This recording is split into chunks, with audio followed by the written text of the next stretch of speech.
Je suis rentré chez moi plus tôt et j'ai suivi la trace de ses vêtements jusqu'à notre chambre. Ses gémissements résonnaient à travers les murs, chacun me poignardant plus profondément que le précédent.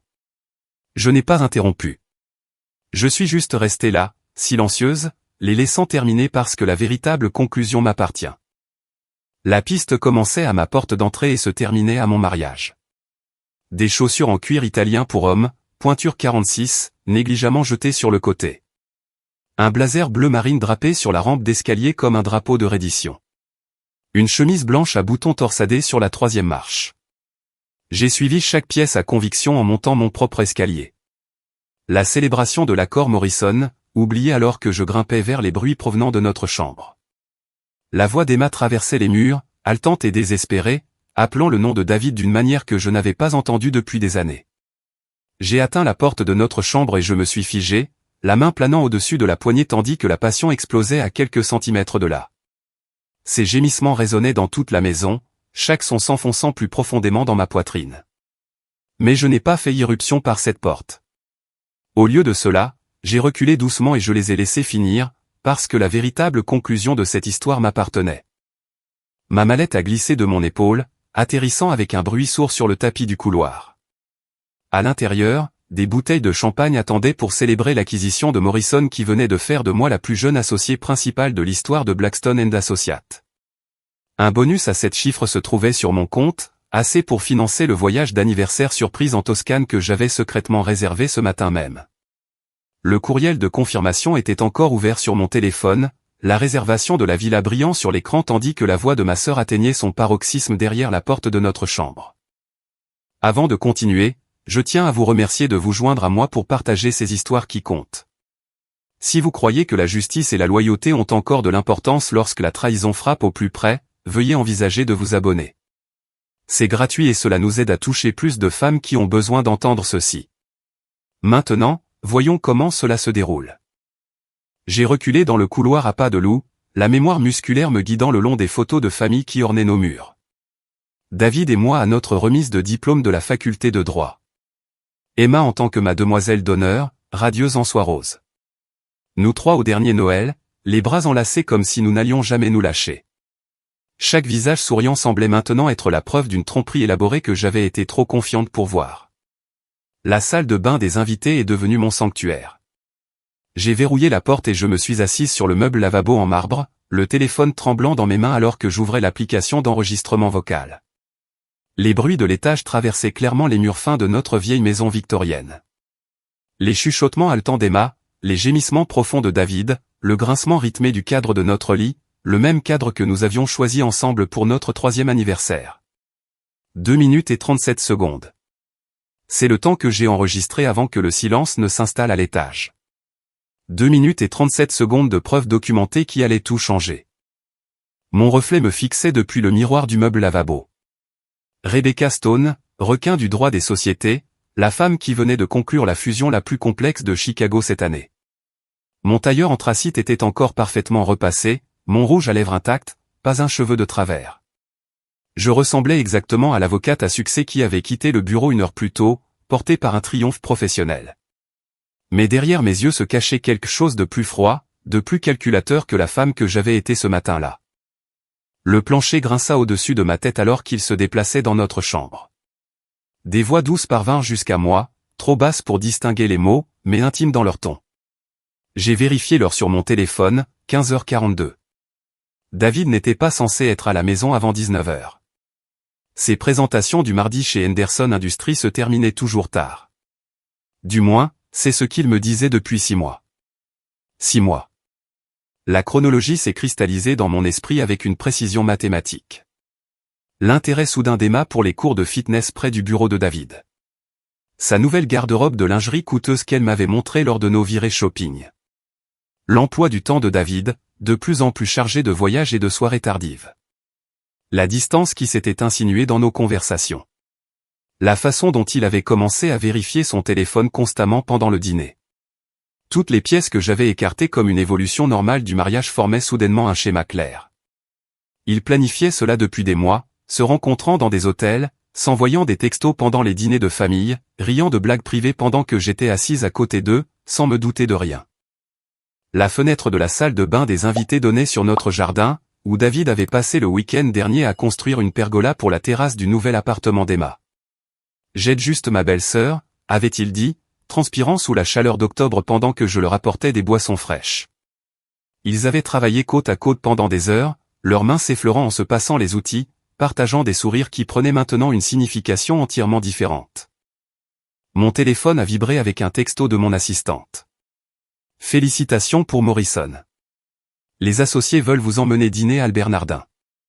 Pouvez-vous être là pour 19h? J'ai fixé le message, me rappelant comment j'avais prévu de décliner toute célébration ce soir. Comment j'avais voulu me précipiter à la maison pour surprendre David avec du champagne et les réservations pour la Toscane. Comment j'avais imaginé son visage s'illuminer quand je lui parlerais de notre semaine romantique dans la même région où nous avions passé notre lune de miel 8 ans plus tôt. Au lieu de cela, j'ai répondu, absolument. On se voit là-bas. Des pas traversèrent le sol de notre chambre à l'étage, suivis par le bruit de notre douche qui se mettait en marche. Il se nettoyait, effaçait les preuves, se préparait à faire comme si cela ne s'était jamais produit. Emma rentrerait probablement chez elle dans son appartement, m'enverrait un texto plus tard pour prévoir un café et des commérages entre sœurs. David descendrait dans 20 minutes, m'embrasserait sur la joue et me demanderait comment s'était passée ma journée, tandis que l'odeur de ma sœur persisterait encore sur sa peau. Mais je ne serais pas là pour leur représentation. Je ne passerais pas le dîner à faire la conversation pendant qu'ils échangeraient des regards complices. Je ne ferais pas semblant de ne pas remarquer la rougeur sur les joues d'Emma ou la satisfaction dans le sourire de David. Au lieu de cela, j'irais célébrer mon triomphe professionnel avec des collègues qui respectaient mon esprit et appréciaient mon intégrité. Je trinquerais à mon succès tout en planifiant leur destruction avec la même précision méthodique que j'utilisais pour démanteler les arguments adverses au tribunal. L'eau de la douche cessa de couler. Des voix murmurèrent derrière la porte de notre chambre, suivies par les bruits doux de quelqu'un qui s'habille. Je me suis glissé hors de la salle de bain des invités et j'ai descendu l'escalier de service, me déplaçant dans ma propre maison comme une cambrioleuse, évitant d'être détecté. Dans mon bureau, j'ai ouvert mon ordinateur portable et j'ai commencé à tout documenter. Des captures d'écran des relevés de cartes de crédit de David que je n'avais jamais pensé à examiner de près. Des photos de la traînée de vêtements avec des horodatage. L'enregistrement vocal téléchargé sur un stockage en nuage avec plusieurs copies de sauvegarde. Des preuves qui tiendraient devant n'importe quel tribunal, personnel ou professionnel. La voiture d'Emma a démarré dans notre allée juste au moment où je finissais de créer le dossier intitulé « Procédure de divorce, documentation d'adultère ». Par la fenêtre de mon bureau, j'ai regardé sa BMW s'éloigner. Ma sœur, partant sans un regard en arrière pour la maison où elle venait de détruire sa propre famille.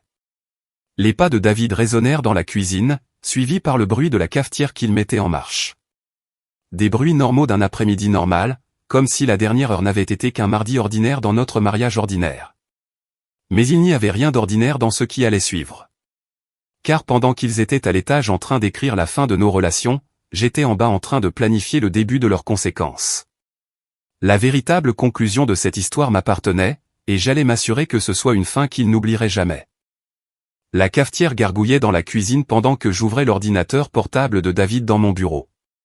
Son mot de passe n'avait pas changé depuis 3 ans, l'anniversaire d'Emma, ironiquement. L'écran s'est illuminé, affichant sa boîte de réception de courriel, son historique de navigation et le stockage en nuage partagé que je l'avais aidé à configurer pour l'efficacité au travail. Ce que j'y ai trouvé allait redéfinir entièrement l'efficacité. Ces relevés de cartes de crédit Chase se sont chargés en premier. Des mois de transactions que je n'avais jamais pris la peine de vérifier puisque nous maintenons des comptes professionnels séparés. L'hôtel Palmer tous les mardis depuis 6 mois. 247$ à chaque visite. Suivaient les frais de service en chambre, champagne, fraises enrobées de chocolat, frais de départ tardif. Les réunions chez Henderson Industries qui étaient censées le retenir jusqu'à 21h étaient en fait des séjours de 2 heures à l'hôtel qui se terminaient à 17h. J'ai fait une comparaison avec les dates de mon calendrier. Chaque mardi, j'avais travaillé tard pour préparer l'acquisition de Morrison. David était à 5 km de là dans une suite de luxe avec ma sœur. Le 15 mars, j'étais resté jusqu'à minuit pour réviser des contrats pendant qu'il célébrait la promotion d'Emma avec du champagne et un service en chambre. Le 22 avril, j'avais sauté le dîner pour préparer des dépositions pendant qu'il commandait un dessert à partager entre des draps en coton égyptien. Le Marriott du centre-ville montrait des schémas similaires à des jours différents. Les jeudis après-midi où David prétendait avoir des dîners d'affaires. Les samedis matins où il disait jouer au golf avec Marcus. Même une escapade d'un week-end à Madison qui coïncidait avec la prétendue retraite de yoga d'Emma. Il documentait toute leur liaison à travers des notes de frais et des services de localisation. Mes doigts se déplaçaient mécaniquement sur le clavier, capturant des preuves avec une précision juridique. Chaque image sauvegardée avec un horodatage, chaque reçu classé par date et lieu. 6 mois de trahison réduits à une piste numérique qui serait admissible dans n'importe quel tribunal. L'historique de navigation de David a révélé des recherches qui m'ont noué l'estomac. Meilleures escapades de week-end près de Chicago. Restaurant romantique en centre-ville. Cadeau d'anniversaire pour elle. Il avait planifié des gestes romantiques pour Emma tout en oubliant que notre véritable anniversaire était la semaine prochaine. Le marque-page du site de bijoux montrait des boucles d'oreilles qu'il ne m'avait jamais achetées. Les réservations de forfait spa étaient destinées à des mains qui n'étaient pas les miennes. Mais c'étaient les réseaux sociaux d'Emma qui brossaient le tableau le plus clair. Son Instagram montrait des cours de fitness à la salle de sport à 6 pâtés de maison du bureau de David. Des lieux identifiés dont je ne l'avais jamais entendu parler. Des enregistrements dans des cafés pendant mes heures de travail. Des visites au restaurant les jours où elle me disait être trop occupée pour déjeuner. Sa nouvelle garde-robe prenait soudain tout son sens. Des robes de créateur qu'elle m'avait montrées lors de virées shopping, me demandant mon avis sur des couleurs et des styles destinés à séduire mon mari. À 3 pâtés de maison. C'est là qu'Emma avait loué un appartement sous son nom de jeune fille, Emma Charlotte au lieu d'Emma Mills. Les registres de propriété montraient un bail de 6 mois signé la même semaine où les visites à l'hôtel de David avaient commencé. Elle jouait à la petite maison avec mon mari tout en me demandant des conseils relationnels sur un certain homme mystérieux avec qui elle prenait son temps. Le stockage en nuage a révélé les messages textes de David, automatiquement synchronisés depuis son téléphone. Des mois de conversation entre clients Henderson et Emma M qui se lisaient comme des lettres d'amour déguisées en correspondance professionnelle. Session de stratégie du mardi confirmée et signifiée des réservations d'hôtels. Besoin de revoir les détails du portefeuille était un code pour « tu me manques ». Le client souhaite une consultation prolongée et se traduisait par passer tout l'après-midi au lit. Mon téléphone a vibré avec un texto du vrai Henderson Industries. Au plaisir de poursuivre nos discussions de projet le trimestre prochain. Merci pour l'excellente présentation du mois dernier. Le mois dernier, alors que David prétendait avoir des réunions hebdomadaires avec eux, le client réel ne l'avait rencontré qu'une seule fois. Le café a refroidi sur mon bureau alors que je creusais plus profondément dans les tromperies professionnelles de David. Des chaînes de courriels avec Marcus montraient une frustration croissante concernant l'indisponibilité de David lors de réunions clients cruciales. Des délais manqués imputés à des exigences du compte Henderson qui n'existaient pas. Des retards de projet attribués à des révisions de clients qui n'avaient jamais été demandées. Mais la preuve la plus accablante se trouvait dans un dossier intitulé « Personnel, assurance ». Des photos prises par l'enquêteur privé que j'avais engagé il y a 3 semaines, lorsque le comportement de David avait finalement déclenché mes instincts d'avocate. Des images d'eux entrant ensemble à l'hôtel Palmer. La tête d'Emma sur l'épaule de David dans sa voiture. Leur baiser devant son immeuble secret. 24 photos au total. Horodatées et géolocalisées, documentant leur liaison avec une précision digne d'un tribunal. J'avais soupçonné quelque chose après qu'Emma ait commencé à poser des questions détaillées sur le droit du divorce lors de nos cafés. Sa curiosité sur les accords prénuptiaux, la division des biens et la pension alimentaire semblait académique à l'époque. Maintenant, je comprenais qu'elle recherchait mes vulnérabilités, rassemblant des informations pour leur plan éventuel de me quitter. L'enquête s'est approfondie lorsque j'ai accédé aux contrats commerciaux d'Emma via la base de données clients de notre cabinet. Ces contrats de sponsoring en tant qu'influenceuse incluaient des clauses de moralité avec toutes les grandes marques.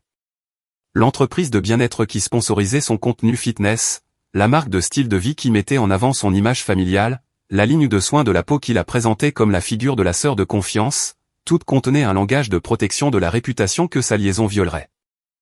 Le contrat de travail de David révélait des vulnérabilités similaires. Son agence de marketing était spécialisée dans les marques axées sur la famille, avec des clauses d'éthique qui interdisaient tout comportement préjudiciable aux relations avec les clients. Sa liaison avec une cliente, car la marque de style de vie d'Emma utilisait leurs services, représentait de multiples violations professionnelles qui pourraient mettre fin à son partenariat immédiatement. Les pièces du puzzle s'emboîtaient avec une précision mathématique. David avait compromis son éthique professionnelle en ayant une liaison avec une cliente, créant des violations de conflits d'intérêts et des poursuites potentielles pour son agence. Emma avait violé ses contrats de sponsoring en adoptant un comportement qui nuisait à son image de marque familiale. Ensemble, ils avaient créé suffisamment d'expositions juridiques pour détruire leurs deux carrières. L'écran de mon ordinateur portable s'est rempli de dossiers organisés, reçus d'hôtels, relevés de cartes de crédit, captures d'écran de messages textes, photos de l'enquêteur privé, violations de contrats, manquements à l'éthique professionnelle. 6 mois de leur tromperie, classés et documentés avec la minutie qui avait fait de moi la plus jeune associée principale de Blackstone. Les pas de David s'approchèrent de la porte du bureau juste au moment où je fermais le dernier dossier.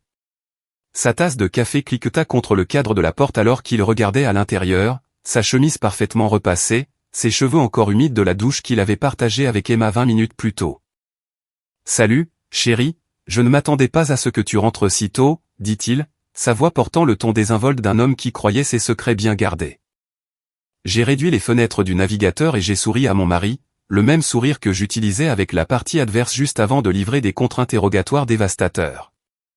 L'accord Morrison a été conclu plus tôt que prévu. J'ai pensé que je rentrerais à la maison pour célébrer avec ma famille aimante. Le mot « famille » flottait entre nous, chargé d'une signification que seul moi comprenais. David me sourit en retour, complètement inconscient que sa célébration était sur le point de devenir son enterrement.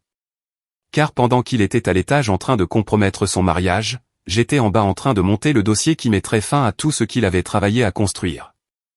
Les preuves étaient complètes. L'enquête était terminée. Venait maintenant la partie pour laquelle je m'étais entraîné toute ma carrière, la destruction systématique de mes adversaires en n'utilisant que des faits, de la documentation et le pouvoir dévastateur de la vérité. Célébrer me semble parfait, dit David en s'installant dans le fauteuil en face de mon bureau. Peut-être qu'on pourrait ouvrir cette bouteille de Dom Pérignon qu'on garde. Commandé à emporter chez Chaleron.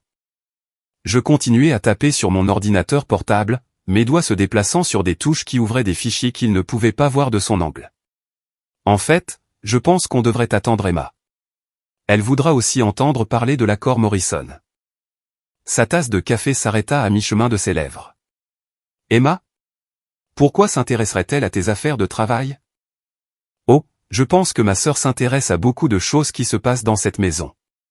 Je fermai l'ordinateur portable avec une précision délibérée et me levai, lissant ma jupe.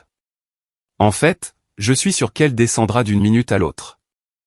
Les yeux de David suivirent mon mouvement vers la cuisine, la confusion vacillant sur son visage. Il n'avait aucune idée qu'Emma était encore à l'étage, probablement en train de se remaquiller dans notre salle de bain des invités, se préparant à se faufiler par la porte de derrière comme elle l'avait fait des dizaines de fois auparavant. La cave à vin contenait une bouteille de Malbec que je gardais pour une occasion spéciale. Celle-ci en était certainement une. Je la débouchai lentement, laissant le son résonner dans la maison, puis je versai 3 verres. Le vin rouge semblait approprié pour ce qui allait se dérouler. « Becca, tu agis bizarrement », appela David depuis le bureau. « Est-ce que tout va bien ?»« Tout est sur le point d'être parfait », répondis-je, en apportant les verres dans le salon et en les posant sur notre table basse.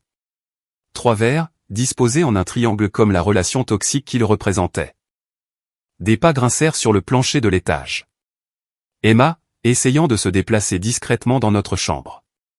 Elle avait probablement passé les 10 dernières minutes à effacer les preuves, à lisser notre couvre-lit, à vaporiser du désodorisant pour masquer l'odeur de leur après-midi ensemble.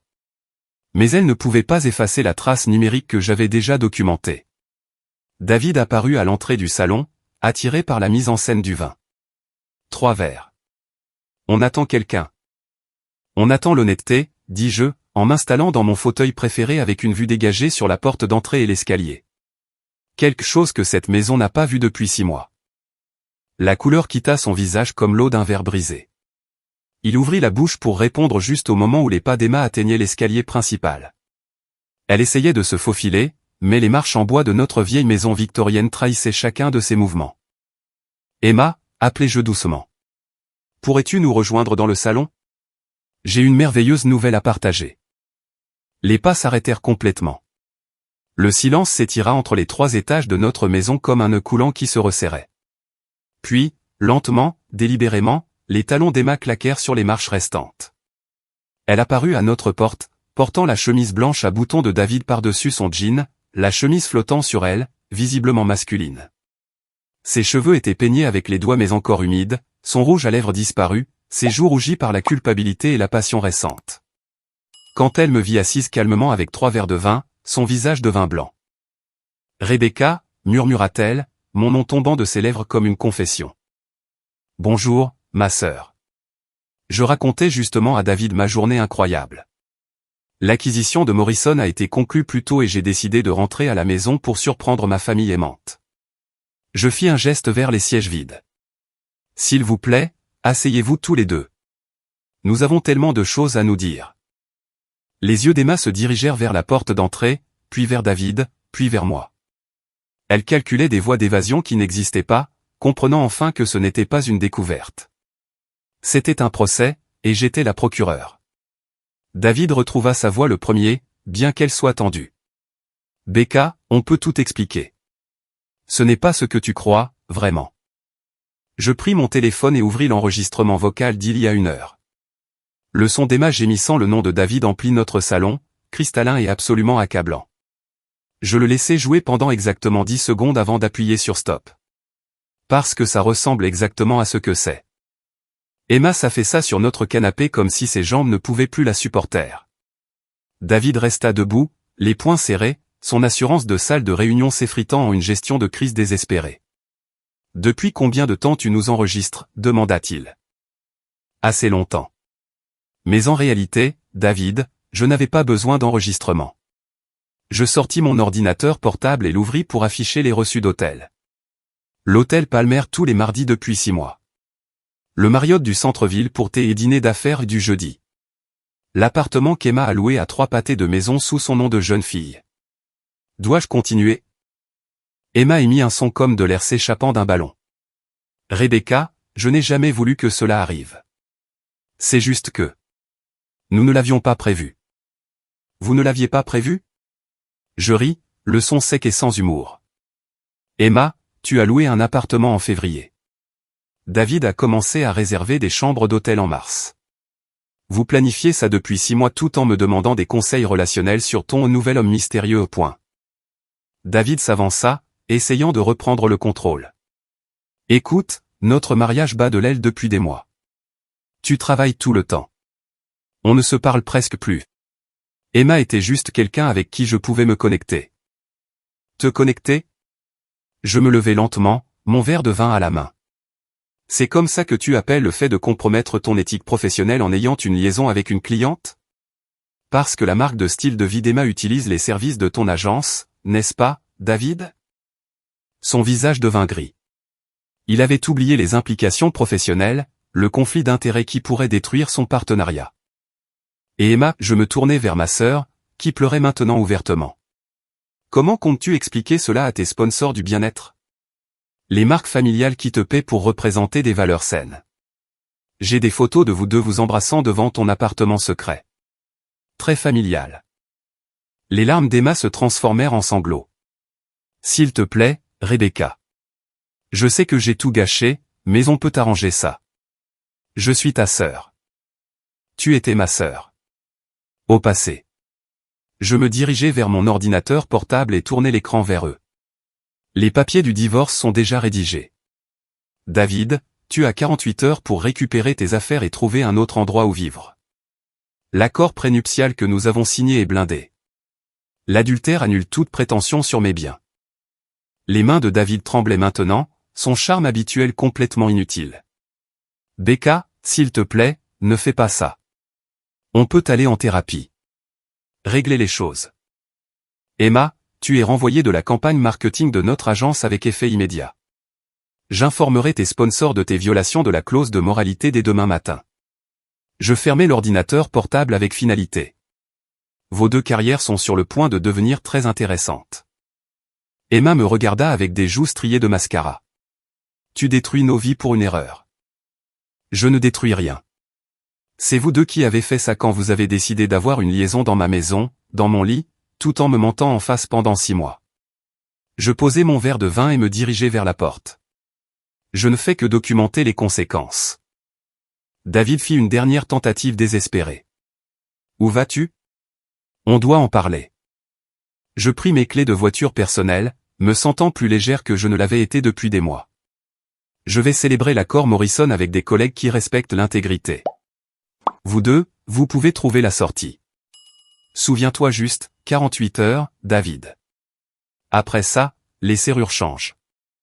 La porte d'entrée se referma derrière moi avec une finalité satisfaisante, les laissant seuls dans les décombres de leur choix. Ils pensaient écrire une histoire d'amour. Au lieu de cela, ils avaient signé leur propre destruction, et j'étais simplement l'éditrice qui s'assurait que leur fin soit correctement ponctuée.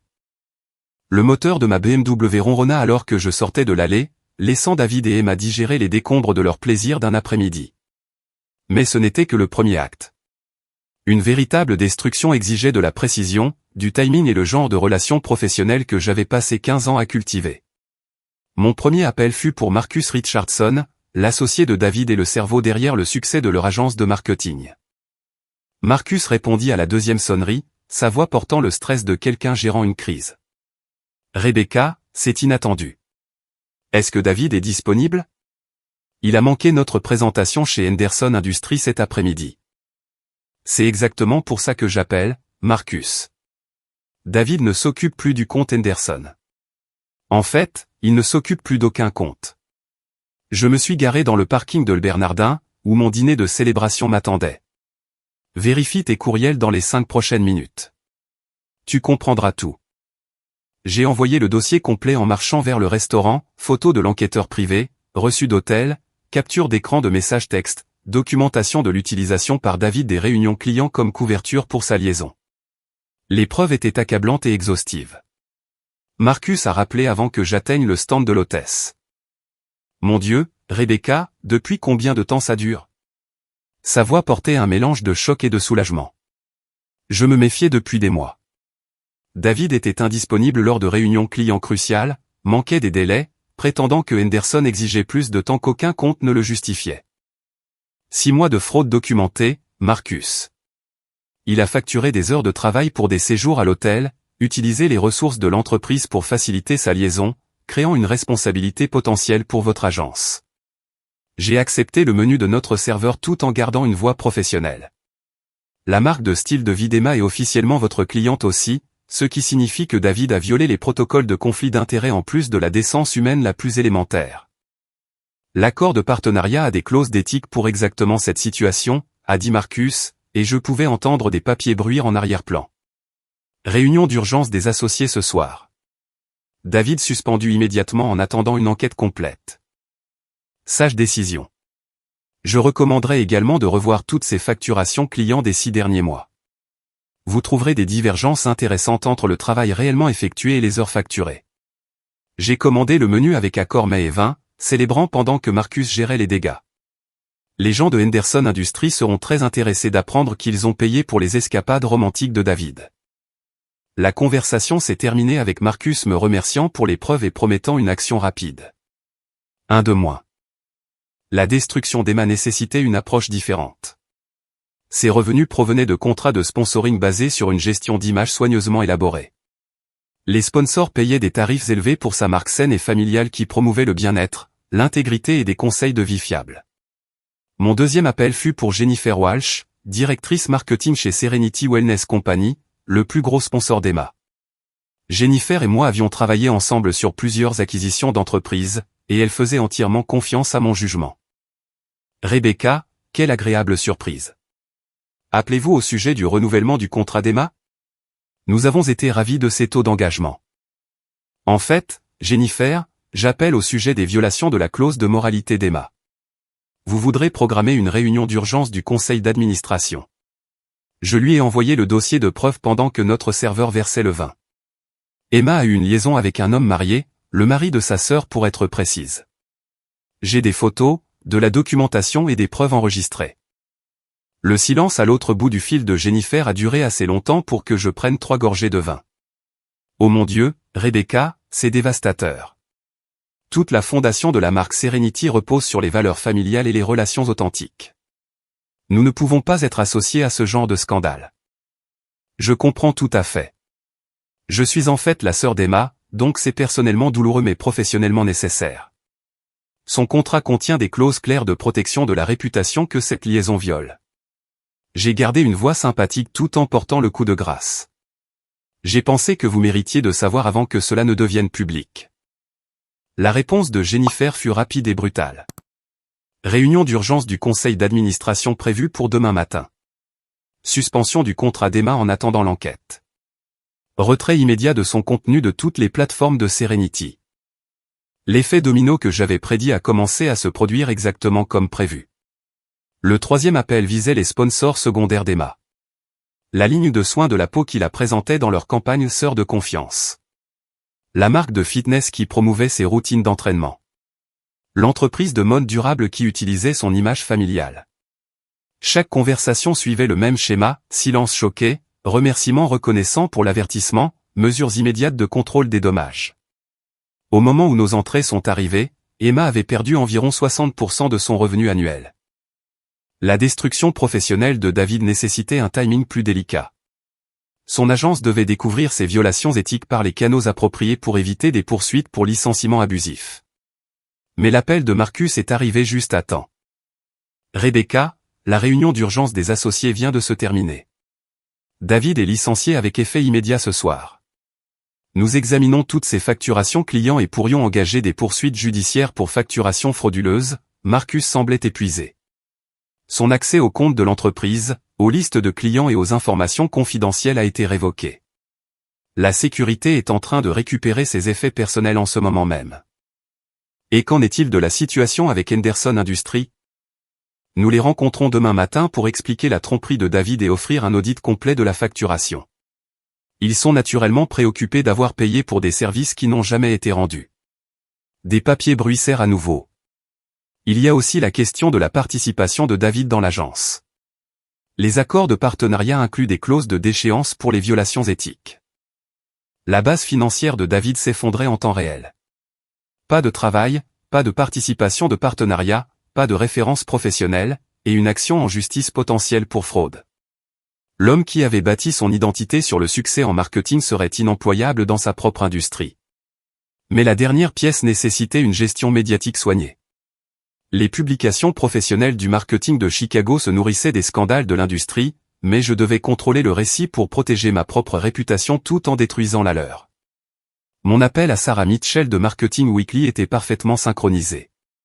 Sarah me devait une faveur depuis l'affaire de la fusion Jameson, et sa publication atteignait tous les décideurs de la communauté marketing de Chicago. Sarah, j'ai une histoire exclusive sur des violations d'éthique professionnelle chez Richardson & Associates. Un associé majeur licencié pour fraude client, violation de conflits d'intérêts et irrégularité de facturation.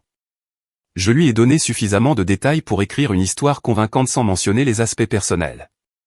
David Richardson avait des liaisons avec des clients tout en facturant des heures frauduleuses sur leur compte. L'article paraîtrait dans l'édition numérique de demain, garantissant que le nom de David devienne toxique dans toute l'industrie avant qu'il ne puisse donner sa propre version des faits.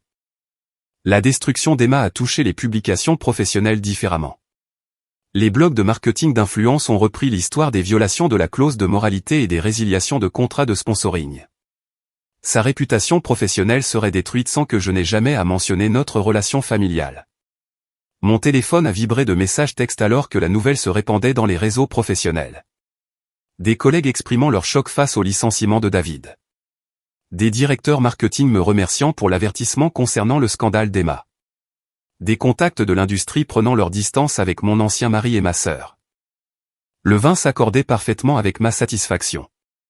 Pendant que David et Emma étaient probablement encore assis dans mon salon à essayer de digérer leur confrontation, leur monde professionnel s'effondrait en temps réel.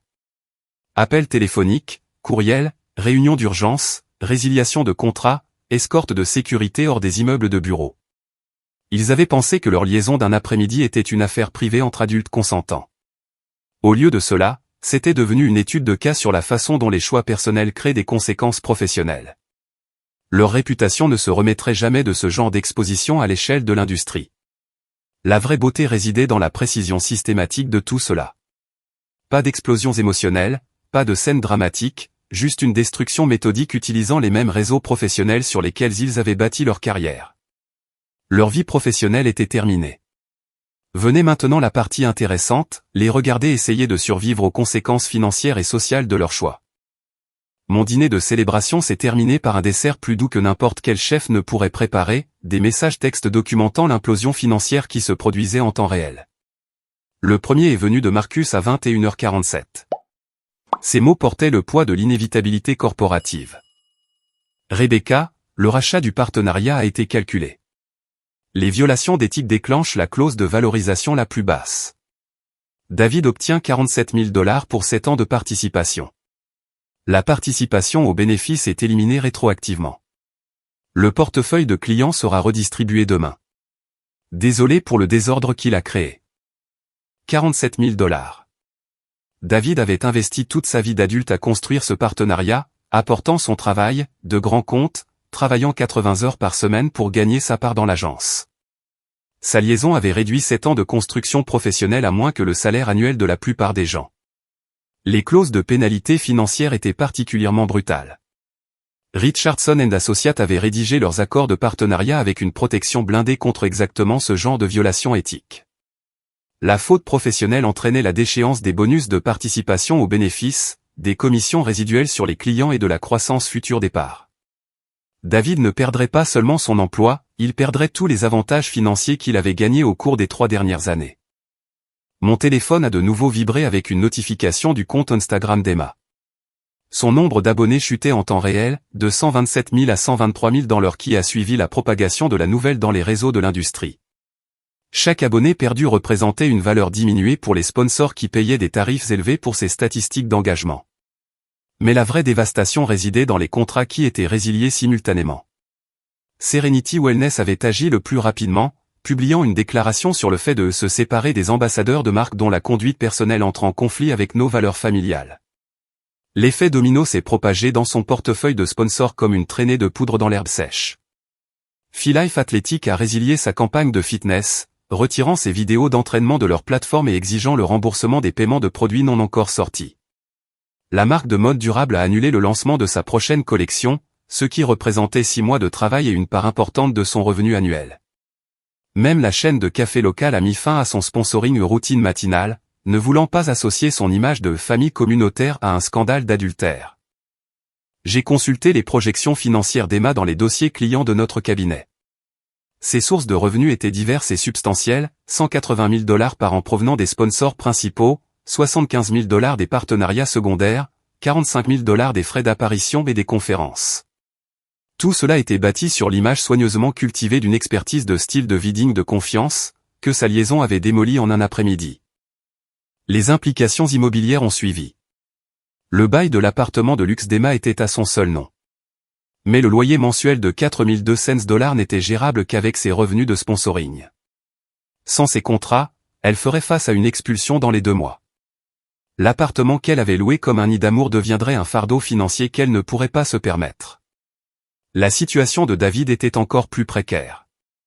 Notre accord prénuptial incluait des clauses spécifiques sur l'adultère qui annulaient toute prétention sur les biens matrimoniaux. La maison, les comptes d'investissement, la maison de vacances dans le Michigan, tout restait exclusivement à moi. Il chercherait des appartements de célibataire avec le budget d'un employé licencié tout en payant des avocats pour minimiser ses dommages professionnels. Mon téléphone a sonné alors que je signais l'addition du dîner. Le nom d'Emma est apparu sur l'écran, mais j'ai laissé l'appel aller sur la messagerie vocale. Son message s'est joué dans les toilettes du restaurant, sa voix tremblante de panique. Rebecca, s'il te plaît, rappelle-moi. Serenity a résilié mon contrat ce soir. Ils exigent le remboursement de l'avance pour la campagne du prochain trimestre. Je n'ai pas cet argent. Je l'ai déjà dépensé pour la caution de l'appartement et du nouveau matériel. S'il te plaît, j'ai besoin de conseils juridiques. Je sais que tu es en colère, mais je suis ta sœur. Je ne peux pas me permettre un avocat en ce moment. L'ironie était délicieuse. Emma avait besoin d'une aide juridique pour faire face aux conséquences de la trahison de la sœur qui se trouvait être l'avocate d'affaires la plus impitoyable de Chicago. Mais mes services juridiques avaient un coût que ses revenus effondrés ne pouvaient pas supporter. La réalité financière de David est devenue plus claire grâce aux notifications de mon application bancaire.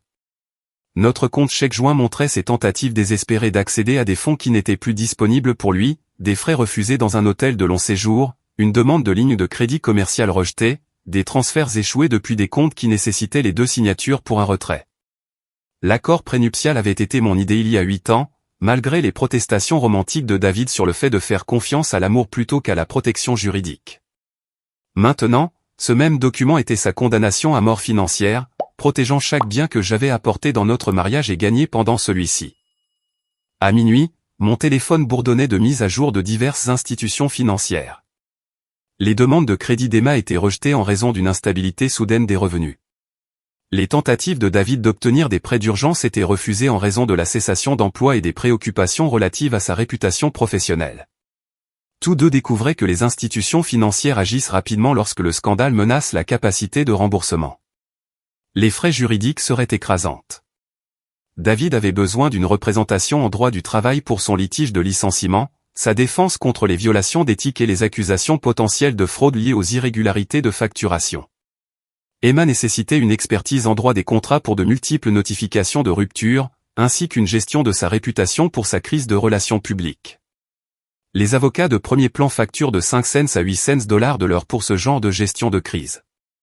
Le cas de David à lui seul générerait 50 000 $ de frais juridiques avant d'atteindre une quelconque résolution. Les multiples litiges contractuels d'Emma pourraient facilement coûter 75 000 $ en représentation. Combinés, leurs frais juridiques dépasseraient ce que beaucoup de gens gagnent en 2 ans. Pendant ce temps, je gérais personnellement ma propre procédure de divorce, économisant les honoraires d'avocat tout en veillant à ce que chaque détail protège mes intérêts. L'ironie ne m'échappait pas. Ils auraient besoin d'une aide juridique coûteuse pour faire face aux conséquences que je créais en utilisant ma propre expertise juridique. La destruction de leur code de crédit serait tout aussi dévastatrice. Les paiements en retard aux créanciers, les avances sur sponsoring non remboursées, les notifications de cessation d'emploi, tout cela apparaîtrait sur leur rapport de crédit dans les 30 jours. Leur code de crédit chuterait d'excellente à précaire, rendant les futurs baux d'appartements, les prêts automobiles et les opportunités commerciales exponentiellement plus chères. Les références professionnelles de David étaient déjà contaminées. Marcus avait confirmé que Richardson & Associates ne fournirait qu'une vérification d'emploi de base avec des notes sur les violations d'éthique dans son dossier personnel. Pas de recommandations élogieuses, pas de références de caractère positive, pas de soutien de réseautage professionnel pour la recherche d'emploi. La situation d'Emma était pire car son travail dépendait entièrement de la réputation publique. Le marketing d'influence exigeait que les marques aient confiance que le public réagirait positivement au contenu sponsorisé. Son association avec un scandale d'adultère la rendait intouchable pour les marques familiales, qui représentaient 90% du marché disponible. La transformation financière du jour au lendemain était stupéfiante. 24 heures plus tôt, David et Emma étaient des professionnels à succès avec un avenir financier brillant. Ce soir-là, ils étaient au chômage, confrontés à des factures juridiques qu'ils ne pouvaient pas payer, avec un crédit endommagé et des réputations professionnelles toxiques. Leur liaison d'un après-midi leur avait coûté tout ce qu'ils avaient mis des années à construire. Et ce n'était que le début. Les conséquences juridiques, financières et professionnelles continueraient de se répercuter dans leur vie pendant des mois. La véritable conclusion de cette histoire s'écrivait dans les soldes de comptes bancaires, les rapports de crédit et les demandes d'emploi. Pendant qu'ils écrivaient des lettres d'amour, j'écrivais leurs notices nécrologiques financières avec la même précision qui avait fait de moi la plus jeune associée principale de Chicago. L'argent parle plus fort que tout, et leur compte en banque hurlait le prix de la trahison. L'appel le plus difficile est arrivé à 6h43 le lendemain matin, avant que mes parents ne puissent entendre parler du scandale d'Emma par quelqu'un d'autre. Maman a répondu à la première sonnerie, sa voix vive de l'énergie matinale que j'étais sur le point d'éteindre pour toujours. Rebecca, ma chérie, tu es levée tôt. Comment s'est passée la célébration de Morrison hier soir? J'étais assise dans ma cuisine avec un café qui refroidissait, regardant les photos de famille sur le réfrigérateur tout en me préparant à détruire tout ce qu'elles représentaient. Maman, je dois te dire quelque chose à propos d'Emma et David. S'il te plaît, assieds-toi et mets papa sur haut-parleur. Le silence a duré assez longtemps pour que je les entende fermer la porte de leur chambre, descendre les escaliers, les chaises de la cuisine racler le carrelage. 23 ans de mariage leur avaient appris à reconnaître une crise dans la voix de leur fille. Nous sommes tous les deux là, ma chérie, a dit papa, sa voix portant le contrôle prudent d'un homme se préparant à de mauvaises nouvelles. Qu'est-ce qui ne va pas? Emma a une liaison avec David depuis 6 mois. Je suis rentré hier et je les ai trouvés ensemble dans notre chambre. Les mots sont sortis cliniques, professionnels, dépouillés d'émotions parce que la ressentir m'aurait brisé. Leur relation est terminée. David déménage, et Emma ne fait plus partie de notre famille. Le hoquet de maman s'est transformé en un sanglot qui a traversé le téléphone comme un coup physique. Le silence de papa était pire, le genre de silence qui vient d'un homme traitant la rage et la déception à parts égales. Oh mon Dieu, Rebecca. Oh mon Dieu, non, la voix de maman se brisait à chaque mot. Pas Emma. Elle ne ferait pas ça. Elle ne pourrait pas. J'ai des photos, maman. Des enregistrements, des reçus d'hôtel, 6 mois de preuves documentées. Je ne pouvais pas leur épargner la vérité brutale. Je ne pouvais pas les laisser espérer des malentendus ou une réconciliation. Elle a loué un appartement à 3 pâtés de maison de chez moi spécifiquement pour leur liaison. La voix de papa, quand elle est finalement venue, portait 30 ans d'autorité parentale réduite en cendres. Emma n'est plus la bienvenue dans cette maison. Elle n'est plus la bienvenue aux réunions de famille. En ce qui me concerne, nous n'avons plus qu'une seule fille maintenant.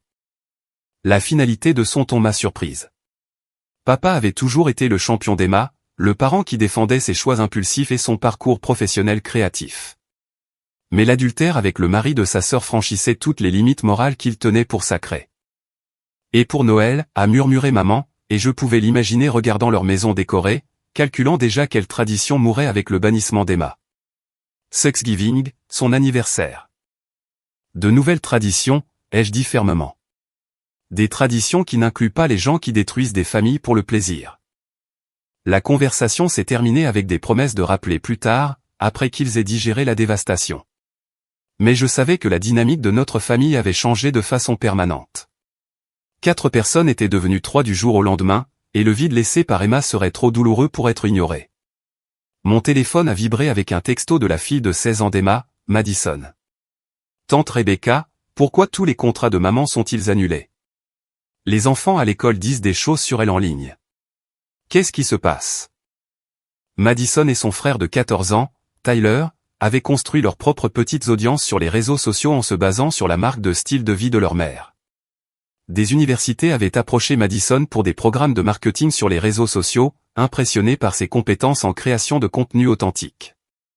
La chaîne de jeux vidéo de Tyler avait attiré des sponsors qui appréciaient son lien avec l'audience familiale d'Emma. Tout cela s'est évaporé avec le scandale de leur mère. Les perspectives universitaires de Madison souffriraient lorsque les responsables des admissions chercheraient son nom de famille sur Google. Les sponsors de jeux de Tyler se distancieraient de toute association avec la réputation ternie d'Emma. Les enfants payaient pour les choix de leur mère d'une manière qu'ils ne pouvaient pas encore pleinement comprendre. Je n'ai pas répondu au texto de Madison. Comment expliquer à des adolescents que leur mère a détruit leurs opportunités en même temps que leur famille? La mère de David a appelé pendant mon trajet vers le bureau, sa voix tremblante de honte et d'excuses. Margaret Richardson avait élevé David pour qu'il soit meilleur que ça, lui avait inculqué des valeurs qui auraient dû empêcher exactement ce genre de trahison. Rebecca, je suis tellement désolé. J'ai honte de mon fils. Je ne sais pas comment il a pu te faire ça, à son mariage, à la famille d'Emma. Ces mots parvenaient à travers des larmes qui semblaient s'accumuler depuis des heures. J'ai échoué en tant que mère quelque part. Vous n'avez pas échoué, Margaret. David a fait ses choix en tant qu'adulte. J'ai gardé une voix douce car les parents de David ne méritaient pas d'être punis pour la faillite morale de leur fils. Mais j'espère que vous comprenez pourquoi je ne peux pas maintenir notre relation à l'avenir. Bien sûr. Bien sûr que vous ne pouvez pas. Est-ce que... Me direz-vous si vous avez besoin de quelque chose? Je sais que les relations d'affaires du père de David se distancient déjà de notre famille. Tout le monde dans notre cercle social est au courant maintenant.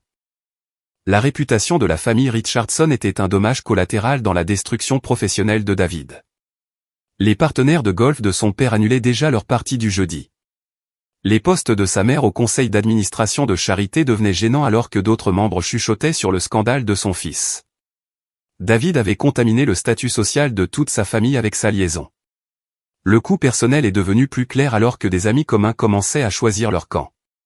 Sarah et Michael Patterson, nos amis de couple depuis 8 ans, ont appelé cet après-midi avec une neutralité prudente qui ne trompait personne. Rebecca, on a entendu parler de votre séparation avec David, a dit Sarah, sa voix artificiellement enjouée. Nous voulons que tu saches que nous sommes là pour vous deux pendant cette période difficile. Nous deux, ai-je ri amèrement. Sarah, David avait une liaison avec ma sœur dans ma maison pendant 6 mois. Il n'y a pas de deux côtés à soutenir ici. Le silence qui a suivi m'a tout dit sur l'endroit où se trouvait leur loyauté. Sarah et Michael valorisaient l'harmonie sociale plutôt que la clarté morale, le genre de personne qui suggérerait le pardon et d'aller de l'avant plutôt que de reconnaître la profondeur de la trahison. D'autres amis ont réagi différemment. Jennifer Walsh de ma promotion de la faculté de droit a appelé quelques heures après avoir appris la nouvelle, sa voix flamboyante de colère vertueuse. « Que puis-je faire ? As-tu besoin d'un endroit où rester ? Dois-je le faire tuer ?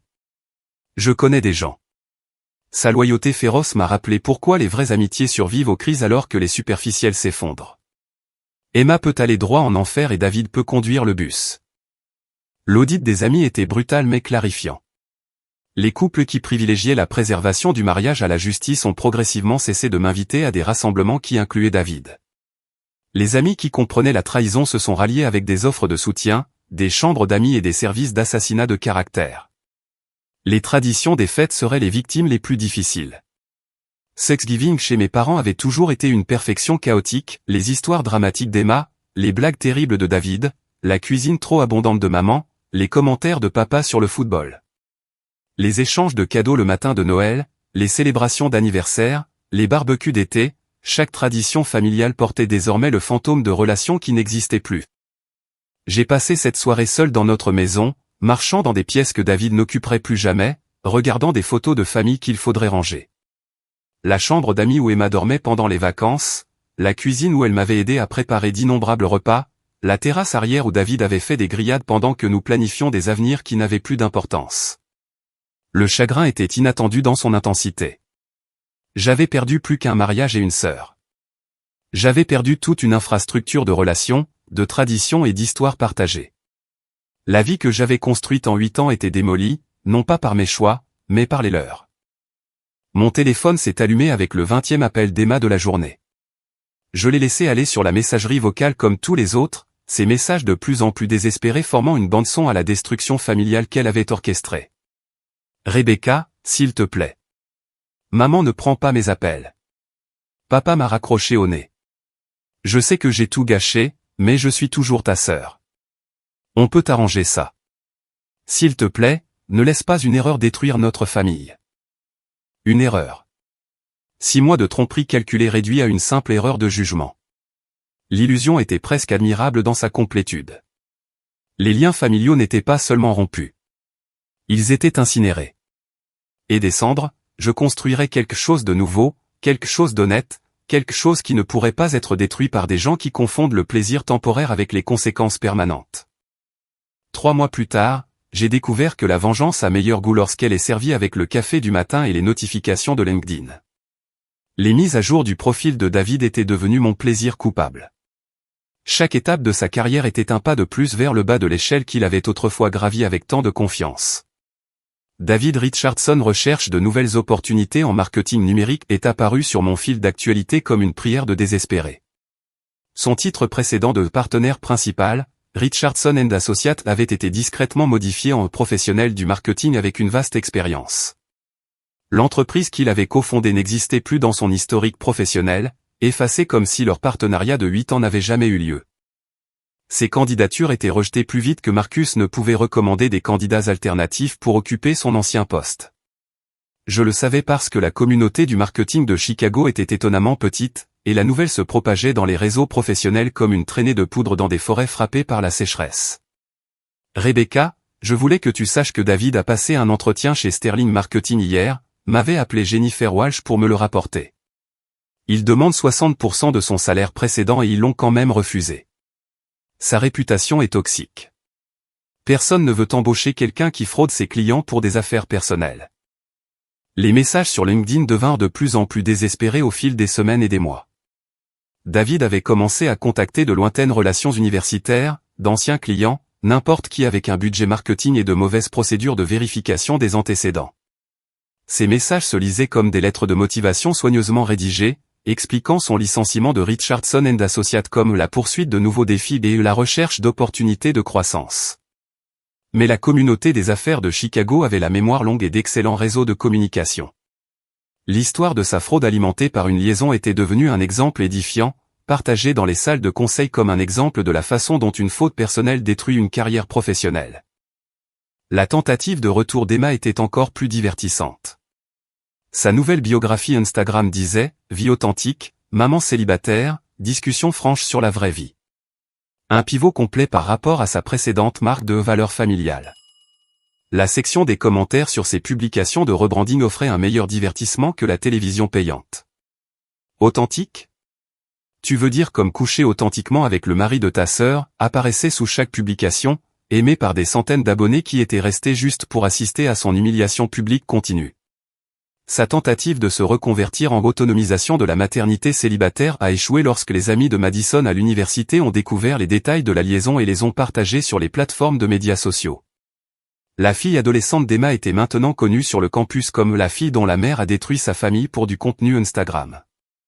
L'ironie était écrasante. La marque personnelle d'Emma était devenue si toxique qu'elle nuisait à la réputation de ses enfants. Le nombre de ses abonnés continuait de chuter malgré les stratégies de contenu de plus en plus désespérées d'Emma.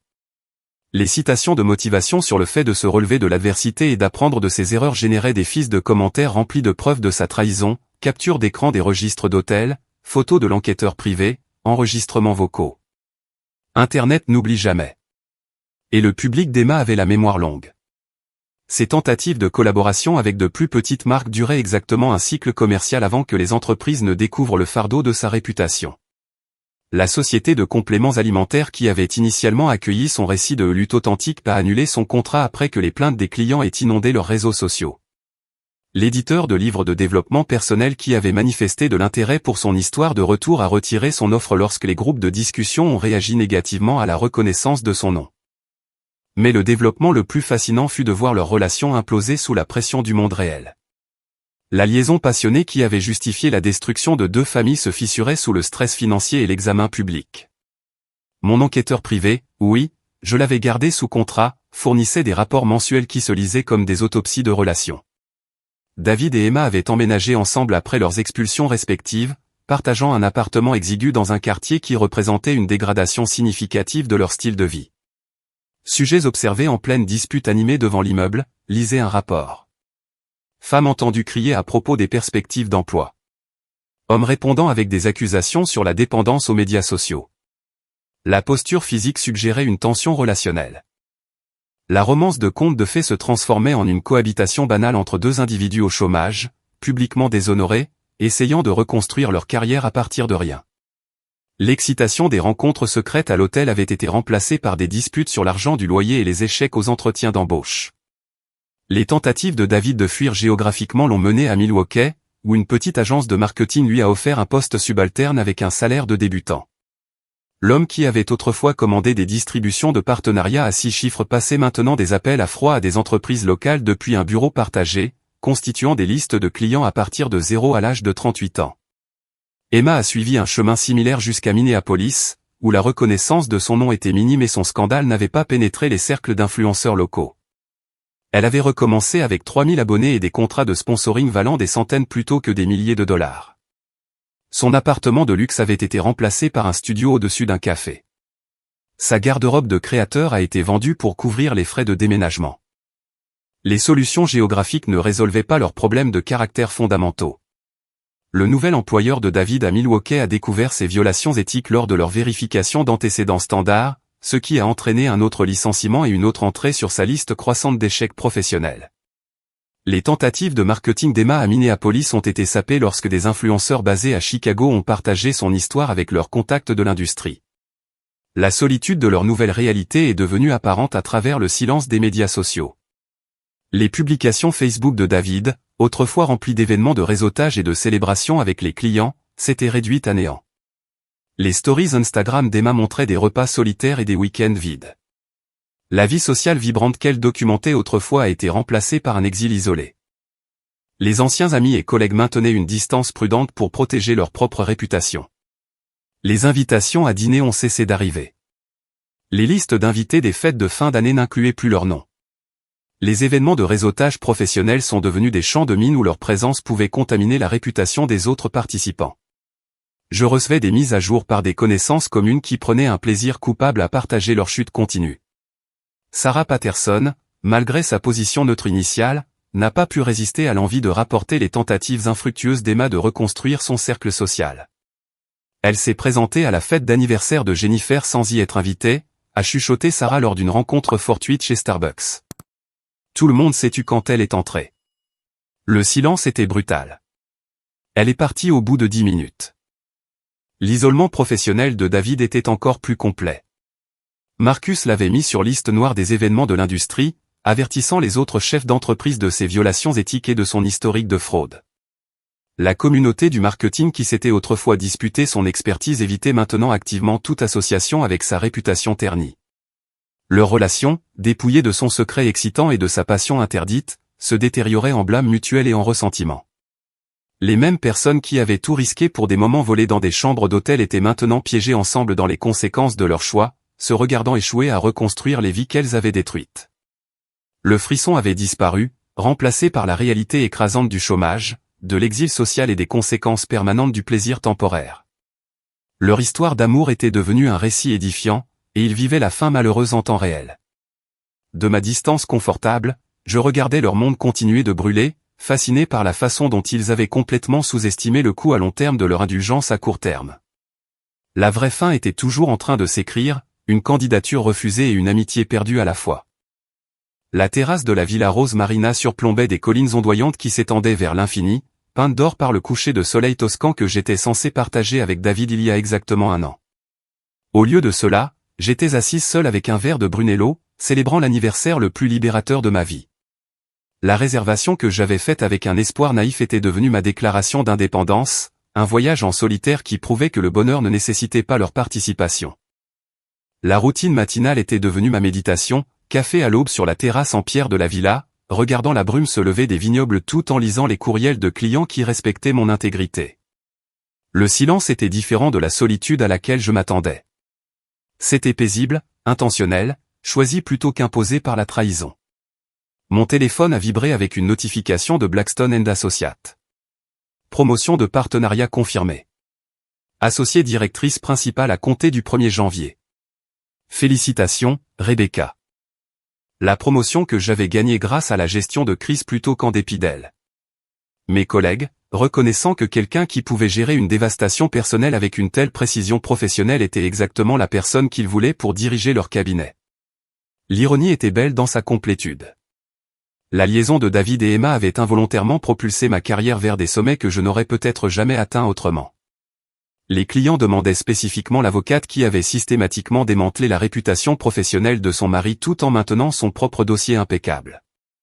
Mes compétences en gestion de crise étaient devenues légendaires dans les cercles juridiques de Chicago. Rebecca Stone ne gagne pas seulement des procès, disaient les clients potentiels. Elle détruit l'opposition si complètement qu'ils ne s'en remettent jamais. L'acquisition de Morrison avait été oubliée, éclipsée par la démonstration magistrale de destruction stratégique que j'avais livrée à ma propre famille.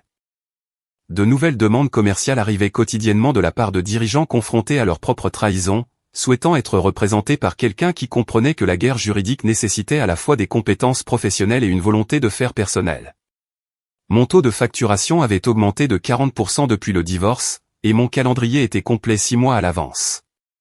La piscine à débordement de la villa reflétait les étoiles qui apparaissaient dans le ciel assombri alors que je parcourais les messages que j'avais évités. Les coordonnées d'Emma apparaissaient à plusieurs reprises dans ma liste d'appels bloqués, son désespoir augmentant à chaque tentative de communication infructueuse. Le dernier message était arrivé ce matin-là, parfaitement synchronisé pour interrompre mon petit déjeuner paisible. Rebecca, je sais que tu ne liras probablement pas ça, mais je veux que tu saches à quel point je suis désolé. Pas pour m'être fait prendre, mais pour ce que j'ai fait à notre famille. J'ai détruit tout ce qu'il y avait de beau dans ma vie pour quelque chose qui ne signifiait rien. Je sais que tu ne peux pas me pardonner, mais s'il te plaît, sache que je t'aime et que je suis désolé. Je l'ai lu 2 fois, ne ressentant rien d'autre qu'une légère curiosité quant à sa situation actuelle. Le dernier rapport de l'enquêteur privé indiquait qu'Emma travaillait dans le commerce de détail à Minneapolis, sa carrière d'influenceuse définitivement enterrée sous le scandale. David vendait des assurances à Milwaukee, son expertise en marketing ne valant rien avec sa réputation. Mon doigt a plané au-dessus du bouton de suppression pendant exactement 3 secondes avant de l'enfoncer. Certaines excuses arrivent trop tard. Certains ponts brûlent trop complètement pour être reconstruits. Emma avait fait son choix dans notre chambre. Je faisais le mien sur cette terrasse toscane. Le vin s'accordait parfaitement avec ma satisfaction, un millésime qui coûtait plus que le salaire mensuel d'Emma dans sa nouvelle réalité. Le succès financier s'était accéléré en même temps que la réussite professionnelle. La promotion de partenariat s'accompagnait de participation, de partage des bénéfices et de bonus qui rendaient l'ancien revenu de David modeste. Mon portefeuille d'investissement avait triplé depuis le divorce, libéré des préférences de dépenses conservatrices de David et de ses entreprises commerciales risquées. La maison que nous avions partagée était maintenant exclusivement la mienne, rénovée et redécorée pour effacer toute trace de notre vie commune. La chambre d'amis où Emma séjournait était devenue mon bureau à domicile, où je planifiais des stratégies juridiques qui construisaient ma réputation tout en détruisant mes adversaires. Mais la vraie transformation était intérieure. La femme qui était restée figée dans son couloir, écoutant la trahison à travers les murs de la chambre, avait évolué en quelqu'un qui contrôlait les récits plutôt que d'être contrôlé par eux. La crise avait révélé une force que je ne savais pas exister, une précision que je n'avais pas eu besoin de développer, une cruauté que je n'avais jamais eu l'occasion d'exercer. J'ai recommencé à fréquenter des hommes 6 mois après le divorce, mais avec des critères entièrement différents. Des hommes qui faisaient preuve d'intégrité sous la pression plutôt que de charme dans des circonstances confortables. Des professionnels qui comprenaient que la confiance, une fois brisée, ne pouvait jamais être entièrement réparée. Des relations bâties sur le respect mutuel plutôt que sur le fantasme romantique. Le coucher de soleil peignait le ciel de nuances de rédemption alors que je levais mon verre vers l'horizon. À Emma et David, dis-je à voix haute dans la soirée italienne. Merci de m'avoir montré exactement qui vous étiez avant que je ne perde plus d'années à prétendre que vous étiez quelqu'un d'autre. Leur trahison avait été un cadeau emballé dans la dévastation. Sans leur liaison, je serais peut-être restée l'épouse et la sœur confiante, construisant ma vie autour de personnes qui considéraient la loyauté comme une option. Leur choix m'avait forcé à découvrir ma propre force, à construire quelque chose de mieux sur les cendres de leur destruction. Le livre d'or de la villa était ouvert sur la table à côté de moi, les entrées des visiteurs précédents partageant leur gratitude pour des retraites paisibles et des escapades romantiques. J'ai écrit avec soin, consciente que mes mots survivraient à mon séjour. À quiconque lit ceci et a découvert la trahison dans sa vie, la vraie fin vous appartient. Écrivez-la bien. À Chicago, mon téléphone affichait des messages d'amis célébrant leur propre succès. Des collègues partageant des victoires professionnelles. De nouveaux intérêts romantiques suggérant des plans de dîner pour mon retour. Une vie pleine, construite sur des relations authentiques plutôt que sur les performances creuses que David et Emma avaient fournies. Les étoiles sont apparues complètement alors que la soirée s'approfondissait. D'innombrables points de lumière, prouvant que de belles choses pouvaient exister indépendamment sans nécessité de connexion pour briller. J'avais appris à être complète plutôt que la moitié de quelque chose de brisé, à réussir plutôt qu'à soutenir, à être stratégique plutôt que confiante. Demain, je retournerai à Chicago, au poste de partenariat qui m'attendait, à la vie que j'avais construite sur les décombres de leur choix. Mais ce soir appartenait à ce moment de solitude parfaite, à cette célébration d'être devenue exactement celle que j'étais censé être. Ils avaient pensé qu'ils volaient mon bonheur. Au lieu de cela, ils m'avaient donné l'impulsion pour créer quelque chose d'infiniment meilleur. La vraie fin m'appartenait, et je l'avais écrite exactement comme je le voulais. Le verre de vin a capté la lumière des étoiles alors que je le levais une dernière fois, trinquant non pas à leur chute, mais à ma propre renaissance magnifique des cendres de leur trahison. Si cette histoire de la vengeance calculée de Rebecca vous a tenu en haleine, cliquez sur le bouton j'aime dès maintenant. Ma partie préférée a été lorsque Rebecca a fait jouer cet enregistrement vocal de la trahison d'Emma alors qu'ils buvaient du vin dans le salon, sachant qu'elle avait déjà détruit leurs 2 carrières. Quel a été votre moment préféré? Dites-le nous dans les commentaires ci-dessous. Ne manquez pas d'autres histoires palpitantes de justice et de vengeance.